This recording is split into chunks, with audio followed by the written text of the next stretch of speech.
Nestlist YouTube channel. Jadi materi yang bakal aku bawain hari ini, belajar dari gagal, kunci sukses bisnis yang sering terlupakan.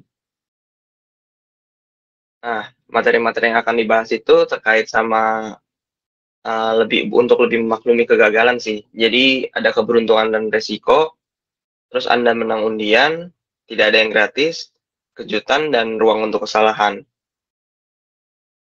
Mungkin dari materi pertama dulu, keberuntungan dan resiko. Jadi kita pertama pahamin dulu keberuntungan dan resiko itu apa sih? Nah, sebenarnya keberuntungan dan resiko itu seperti saudara kandung. Jadi keduanya itu adalah realita bahwa semua hasil dalam hidup itu dipengaruhi kekuatan-kekuatan selain usaha pribadi. Segala hal punya peluang berhasil di bawah 100%, dan risiko adalah apa yang akan terjadi kalau kita mendapat hasil yang kurang dikehendaki. Jadi risiko dan keberuntungan ini sangat sukar dipastikan karena sebenarnya keduanya itu adalah dua sisi koin yang sama. Nah, contohnya itu Mark Zuckerberg itu dinilai jenius karena pas itu dia pernah menolak tawaran Yahoo senilai $1 miliar pada 2006 untuk membeli perusahaannya. Namun, orang juga mengkritik Yahoo dengan sama gencarnya seperti orang memuji Mark Zuckerberg karena Yahoo menolak tawaran pembelian dari Microsoft. Terus, sampul majalah Forbes itu tidak mengeluh-ngeluhkan investor malang yang buat keputusan bagus, tapi kebetulan mengalami kesialan berupa resiko buruk. Namun, sampul itu jelas-jelas mengeluh-ngeluhkan investor kaya yang membuat keputusan biasa-biasa saja, atau bahkan sembarangan tapi kebetulan beruntung. Nah, jadi keberuntungan sama resiko ini sangat berkaitan banget, baik dalam bisnis maupun kehidupan lainnya. Jadi, kalau ada keberuntungan juga pasti ada resiko gitu. Jadi nggak ada yang sebagus kelihatannya atau yang sejelek kelihatannya. Nah, mungkin dari kalian ada yang tahu dua orang ini, tapi sebagian besar mungkin taunya yang ini aja ya, Bill Gates. Nah, kalau yang ini namanya itu Ken Evans. Nah, ini cerita dua orang ini akan dibahas di slide berikutnya. Jadi cerita Bill Gates dulu. Jadi Bill Gates itu bersekolah di salah satu di antara segelintir sekolah di dunia yang punya komputer pada saat itu, yakni Lakeside School. Bahkan sebagian besar universitas saja nggak punya komputer secanggih yang Bill Gates pakai pas dia kelas 8. Saat itu Bill Gates pun bertemu dengan Paul Allen. Nah, Paul Allen ini yang salah satu jadi pendiri Microsoft juga ya. Allen juga terobsesi dengan komputer sekolah dan keduanya langsung berteman baik. Mereka selalu mengotak-atik komputer dengan santai sudah jam sekolah sampai larut malam, dan mereka pun segera menjadi ahli komputer. Nah, ini sebuah matematika sederhananya. Jadi pada 1968, pas Bill Gates masih sekolah itu, di seluruh dunia kira-kira ada 303 juta orang yang umurnya masuk masa sekolah menengah atas menurut PBB. Sekitar 18 juta hidup di Amerika Serikat, sekitar 270.000 hidup di negara bagian Washington, sedikit di atas 100.000 hidup di daerah Seattle, dan hanya sekitar 300 yang bersekolah di Lakeside School. Nah, Gates sendiri tak malu mengakuinya kalau jika tidak ada Lakeside, tak bakal ada Microsoft. Jadi di sini itu Bill Gates punya keuntungan 1:1.000.000 karena bersekolah di Lakeside. Nah, selanjutnya cerita Ken Evans, orang yang kedua tadi.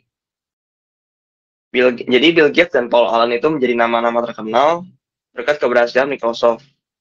Namun sebenarnya di Lakeside itu ada anggota ketiga geng SMA nih, yang penyuka komputer juga, Ken Evans namanya. Jadi menurut Bill Gates itu, Evans merupakan anak terpintar sekelas. Evans sama ahlinya menggunakan komputer sama dengan Gates dan Allen. Nah, Gates pernah mengatakan juga kalau dia yakin bakal terus bekerja sama Ken, kuliah bareng, bahkan sampai mendirikan perusahaan bersama-sama. Jadi Ken bisa aja menjadi salah satu pendiri Microsoft bersama Gates dan Allen. Namun takdir berkata lain. Ken meninggal dalam kecelakaan ketika naik gunung sebelum lulus SMA. Nah, ini matematika sederhana juga.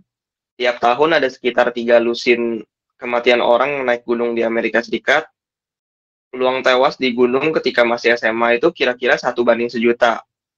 Nah, Ken Evans ini mengalami resiko 1:1.000.000 dengan tidak pernah menyelesaikan apa yang dia dan Gates mau lakukan.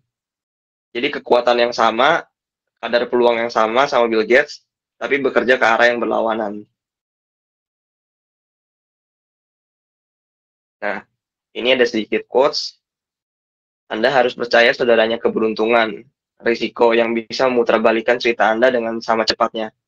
Jadi begitu juga di bisnis, ada keberuntungan dan risiko itu sebenarnya sebenarnya sisi koin yang sama keberuntungan. Jadi bisa memutarbalikan kalau bisnis itu dengan sama cepatnya sama keberuntungan.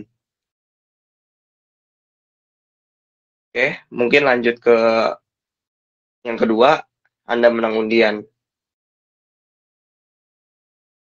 Nah, apa maksudnya? Jadi dalam berbisnis itu, Anda bisa salah setengah dari seluruh kesempatan dan masih mendapat untung. Ini soal berapa banyak uang yang Anda dapat kalau Anda benar, dan berapa banyak yang hilang kalau Anda salah. Nah, kebanyakan dari kita itu meremehkan betapa normalnya kegagalan banyak hal. Itu menyebabkan kita bereaksi berlebihan terhadap kegagalan. Padahal sejumlah kecil kejadian atau di ekor bisa menjelaskan sebagian besar hasil. Jadi ekor mendorong segalanya. Kalau kita menerima bahwa ekor mendorong segalanya dalam bisnis, kita akan menyadari kalau banyak hal keliru, gagal, dan jatuh itu normal.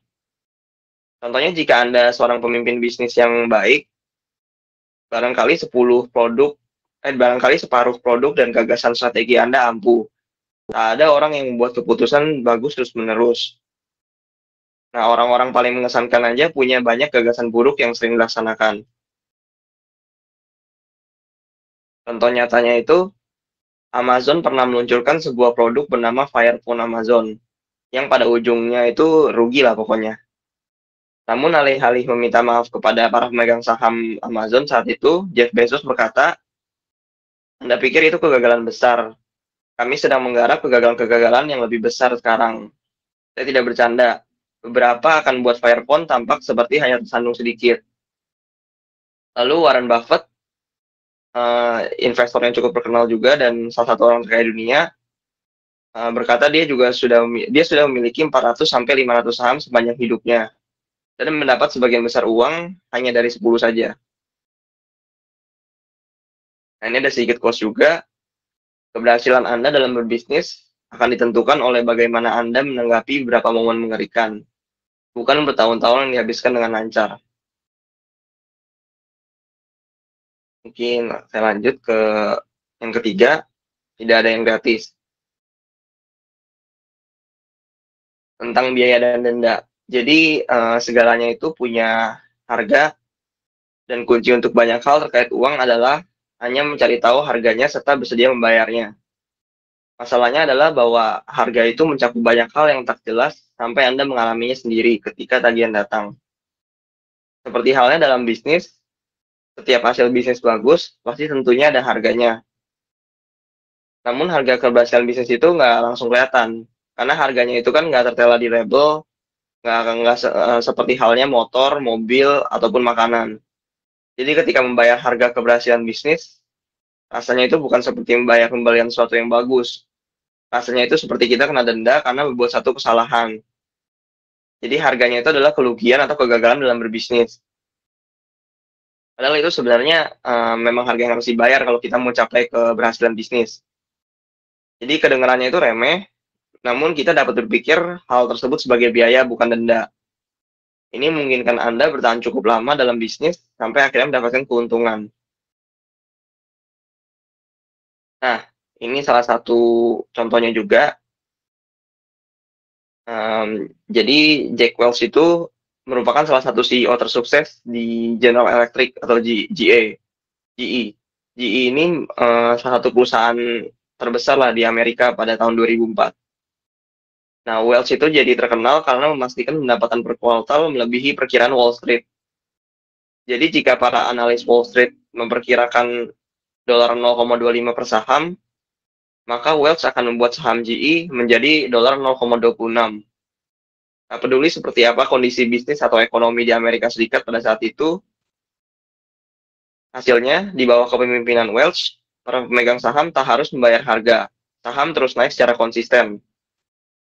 Kemudian, tagihan datang sebagaimana mestinya. Ternyata Welch ketahuan melakukan otak-atik angka dalam akuntansi GE. Akhirnya para pemegang saham harus membayar harganya dengan rugi besar. Nah, lanjut ke yang materi keempat, kejutan.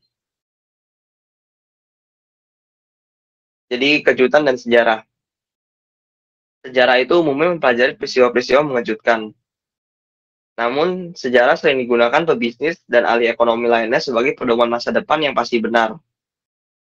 Mengapresiasi sejarah ekonomi itu bagus. Sejarah membantu kita menyesuaikan harapan, mempelajari di mana orang cenderung keliru dan menawarkan pedoman kasar mengenai apa yang mungkin ampuh. Namun, sejarah itu bukan peta masa depan dalam bentuk apapun. Untuk lebih jelasnya, contoh nyata dapat dilihat di reaktor nuklir Fukushima yang mengalami kegagalan katastrofik pada 2011 ketika tsunami melanda. Reaktor Fukushima itu dibangun agar bisa menahan gempa terburuk yang pernah terjadi dalam sejarah. Dan pembangunannya itu tak membayangkan keadaan yang lebih buruk lagi, serta tak berpikir bahwa kejadian terburuk masa lalu pasti merupakan kejutan, karena sebelumnya tak pernah terjadi. Nah, ini foto kegagalan reaktor Fukushima 2011 nih seperti ini. Nah, jadi pelajaran yang dapat diambil adalah bahwa dunia itu penuh kejutan dan mengagetkan. Jadi bukannya kita harus menggunakan kejutan masa lalu sebagai pedoman untuk batas masa depan, melainkan kita harus menggunakan kejutan masa lalu sebagai petunjuk bahwa kita tak akan tahu apa yang terjadi berikutnya. Peristiwa-peristiwa paling penting dalam ekonomi pada masa depan yang akan buat perubahan paling besar adalah yang tidak pernah ada contohnya dalam sejarah, yang belum pernah terjadi. Karena belum pernah terjadi, kita tak akan siap menghadapinya. Makanya dampaknya begitu besar. Itu berlaku bagi peristiwa menakutkan seperti resesi dan perang, juga peristiwa hebat seperti inovasi. Lanjut untuk yang kelima, ada ruang untuk kesalahan. Nah, ini psikologi orang terkait ruang untuk kesalahan. Jadi orang-orang itu seringkali meremehkan perlunya ruang untuk kesalahan di segala hal terkait uang. Analisis saham memberi harga sasaran pasti kepada klien, bukan kisaran harga. Membuat perakiran ekonomi memprediksi hal-hal dengan angka pasti, jarang dengan probabilitas luas. Pengamat yang berbicara dengan yakin akan lebih banyak diikuti daripada yang berkata kita tak bisa tahu pasti dan berbicara menggunakan kemungkinan. Ruang untuk kesalahan juga seringkali dihindari.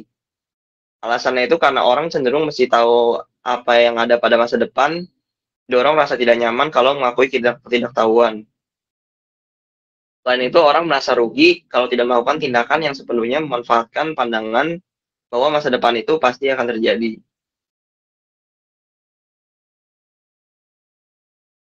Nah, dalam kehidupan itu segala yang bisa rusak pasti akan rusak. Jadi jika banyak hal mengandalkan satu hal bekerja dengan baik dan hal itu rusak, maka kita tinggal menunggu bencana. Itulah titik kegagalan. Ruang untuk kesalahan memungkinkan kita punya ketahanan menanggung berbagai potensi hasil, dan ketahanan memungkinkan kita ada cukup lama untuk menunggu peluang mendapat untung dari hasil yang berkemungkinan kecil akhirnya terwujud. Hasil paling besar itu terjadi paling jarang, karena memang tak sering terjadi atau karena butuh waktu untuk penumpukan.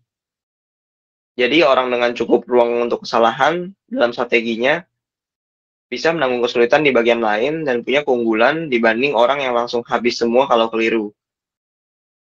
Nah, ruang untuk kesalahan itu bukan hanya untuk memperlebar sasaran hasil yang mungkin terjadi, tapi juga membantu kita melindungi diri dari hal-hal yang tak bakal terbayangkan oleh kita. Seperti contohnya di kasus yang akan dibahas di slide berikutnya. Nah, ini ada kasus ada contoh nyata di pertempuran Stalingrad. Jadi pertempuran Stalingrad itu ketika Perang Dunia II adalah salah satu pertempuran terbesar sepanjang sejarah. Nah, pada akhir 1942, satu kesatuan tank Jerman bersiap menjadi pasukan cadangan di padang rumput luar kota. Ketika tank sangat dibutuhkan kala itu, terjadi hal yang sangat mengagetkan semua orang. Hampir tak ada tank yang bisa bergerak. Dari 104 tank, tak sampai 20 yang bisa menyala. Penyebabnya karena tikus bersarang di dalamnya dan menggerogoti isolasi sistem kelistrikan.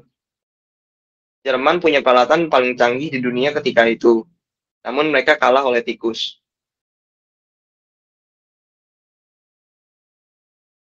Nah, ini ada penerapan ruang untuk kesalahan juga.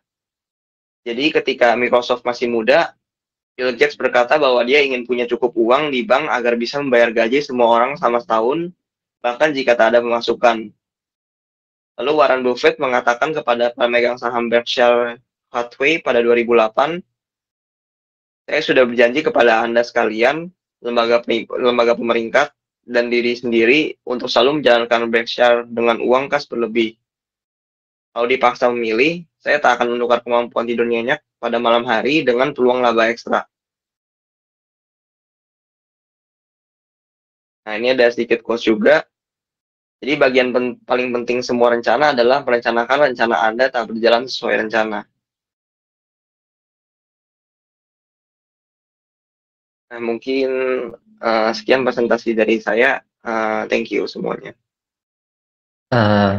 Kalau dari saya ingin bertanya, Kak Nelson pernah mengalami itu, kejutan di mana rencana Kak Nelson tidak berjalan lancar? Dan kalau pernah, eee, di pekerjaan atau kejadian apa yang paling, apa ya, eee, berdam berdampak kepada Kak Nelson? Kejutan ya. Mungkin kalau di bidang pekerjaan sih belum pernah sampai sebesar kejutan sih. Cuma kalau di bidang kehidupan yang lain pernah. Dan dampaknya itu sih, jadi kejadiannya itu waktu itu aku kan sering naik gunung gitu ya. Ada hobi gitu naik gunung dan waktu di suatu pendakian ada pernah kejadian aku terpisah sendiri lah. Jadi benar-benar sendiri di trek itu jam 2 subuh. Dan ya itu kejutan banget sih. Dan pada saat itu ya dampaknya cukup ke mental aja dan fisik sih. Soalnya persediaan air terbatas dan jam 2 subuh itu kan pas itu dingin banget ya. Dan uh, pas itu sih aku juga udah minimalisir terjadi hal seperti itu dengan ngebawa ini sih. Jadi aku ada ngebawa peralatan pribadi juga kayak maksudnya snack-snack pribadi kayak obat-obatan terus cemilan gitu. Jadinya ya masih dan peralatan yang aku pakai juga lengkap. Jadinya walaupun aku mengalami kejutan seperti itu, tapi karena aku udah istilahnya mempersiapkan ruang untuk kesalahan, jadinya ya so far waktu itu sih aman. Jadi akhirnya bisa ketemu sama yang lain juga. Mungkin seperti itu. Baik, Kak, terima kasih, Kak. Ya, thank you Nelson, dari materinya ya. Menarik, kita juga baru tahu nih, ternyata selain Bill Gates ada anak muda yang bernama Ken ya di sana ya, yang dimana dia punya rencana buat diri Microsoft, tapi ternyata nggak sesuai gitu ya sama rencana yang mau dibuat sama teman-temannya. Ya memang kita dari kita juga cuma bisa merencanakan yang terbaik di dunia ini bagaimana kita bisa jalanin gitu kan ya. Cuman balik lagi kalau rencana Tuhan beda dengan rencana kita ya, kita yang bisa dilakuin ya lakuin rencana yang terbaik yang kita lakuin, meskipun gagal ya pasti nanti ada waktunya lah untuk dapetin hasil dari gagal itu sih. Itu ya paling dari saya. Oke, thank you Kak. Thank you juga Kak Nelson untuk pemaparannya. Kita juga jadi paham ya ada resiko dan juga keberuntungan lah yang bisa mengubah bisnis maupun nasib kita gitu. Di sini aku mau nanya sih Kak, terkait dengan resiko yang tadi Kakak udah mention. Di mana Kakak mention bahwa kurang lebihnya kita harus paham bahwa ya ada resiko yang harus kita tanggung kalau misal kita mengambil suatu keputusan. Ya kan kita semua tahu ya kalau misalnya melakukan sesuatu tuh pasti ada resikonya. Kira-kira kalau misalnya di bidang bisnis nih Kak, di bidang investing, yang dimana bidang yang lagi ini ya, lagi banyak dibahas nih akhir-akhir ini. Pastinya semua company itu walaupun company besar, kalau kita mau invest itu pasti ada risiko juga dong Kak. Nah, kira-kira gimana sih Kak tips and triknya biar kita apa ya, nggak kena istilahnya nggak kena resikonya lah, tapi kena keberuntungannya saat kita investing gitu Kak. Karena mengingat juga walaupun kita invest di company yang besar itu juga bisa uh, beresiko gitu Kak. Thank you Kak, itu dari Oke. Thank you buat pertanyaannya, Nicholas. Untuk resiko itu kan pasti ada ya, soalnya dia itu sama seperti satu sisi koin yang sama seperti keberuntungan. Jadi misal kita beli saham, mungkin kita punya peluang 80% untung dan 20%-nya rugi, dan ya di 20%-nya itu bisa aja terjadi gitu kan. Dan untuk meminimalisir terjadinya itu sih, ya mungkin ini sih, kalau dari aku mungkin menyediakan ruang untuk kesalahan sih, yang tips di akhir tadi.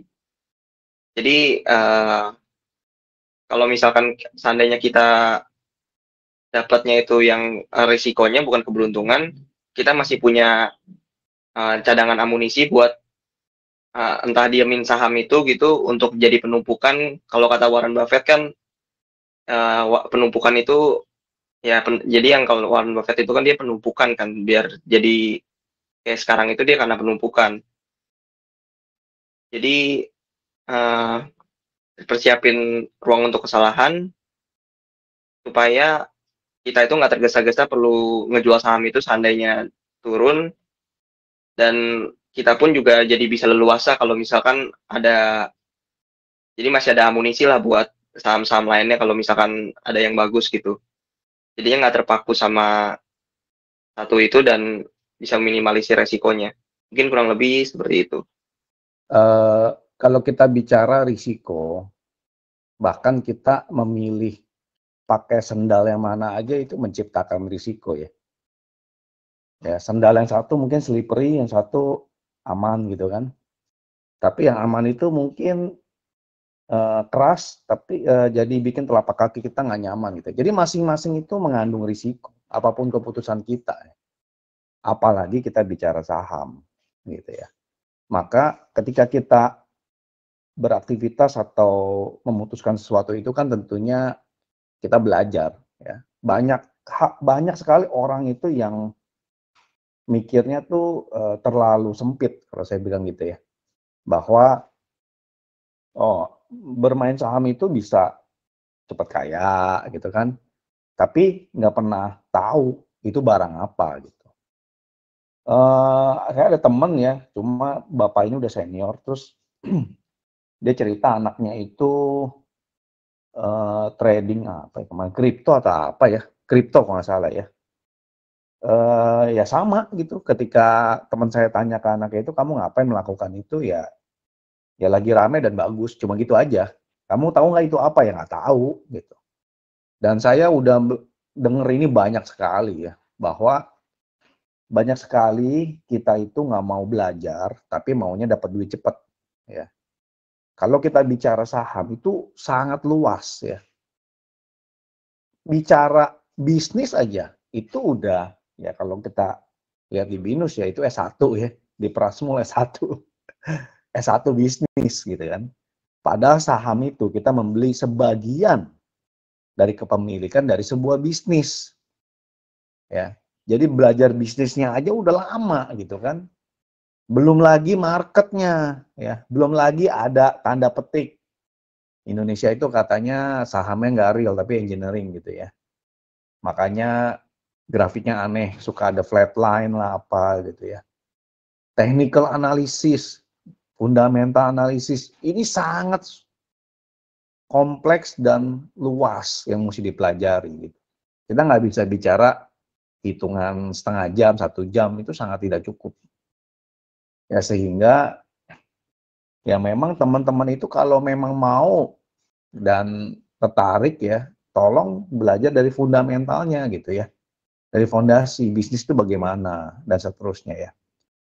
Nah memang manusia itu ada keingintahuan, sehingga saya pribadi, saya bukan pialang saham, bukan trader, bukan apa, saya pun beli saham gitu ya. Tapi saya tidak mau seperti tanda petik orang bodoh yang nggak ngerti apa-apa gitu dalam membeli itu. Sehingga kita mengetahui risikonya ya. Dan yang tadi udah disampaikan Nelson luar biasa ya. Jadi perlu tahu gitu. Itu membeli itu akan banyak kegagalan, kekeliruan ya. Dan bagaimana kita menyikapinya kan gitu kan. Dalam tanda petik gini, kamu siapin uang 1 juta, saya mau beli saham. Ya siap-siap 1 juta kamu hilang, sesederhana itu sebenarnya. Ya, tapi kita sebagai manusia yang dilengkapi akal budi, analisis, penalaran dan lain-lain, ya tentunya nggak mau konyol gitu ya. Buang-buang di 1 juta untuk di sesuatu yang kita nggak mengerti. Ya. Nah, sehingga saya pribadi orang yang lebih memilih, kalau saya tidak bisa mengerti, ya paling nggak apa ya, core-nya gitu ya, pergerakannya apanya, atau bagaimana mekanismenya ya. Ya saya lebih memilih tidak membeli ya daripada buang-buang uang gitu. Dan banyak sekali instrumen investasi lainnya selain saham, selain kripto, selain bla bla bla, banyak ya. Nah, instrumen investasi pun kita mesti belajar. Itu saya di S2 belajar ya, investment ya. Belajar investment itu satu topik sendiri, satu mata kuliah gitu. Jadi nggak gampang gitu ya. Memang tidak mudah hal ini. Tapi jangan menyurutkan semangat kita untuk berinvestasi. Ya, maka kalian yang masih muda semua ini, cobalah ya, waktu banyak ya, tenaga masih kuat ya, silakan belajar. Pesan saya itu. Sebelum kalian melakukan hal-hal yang konyol, belajar dulu ya, kenali ya, dan pahami risikonya sehingga kita bisa mempertanggungjawabkan setiap sen yang kita miliki ya.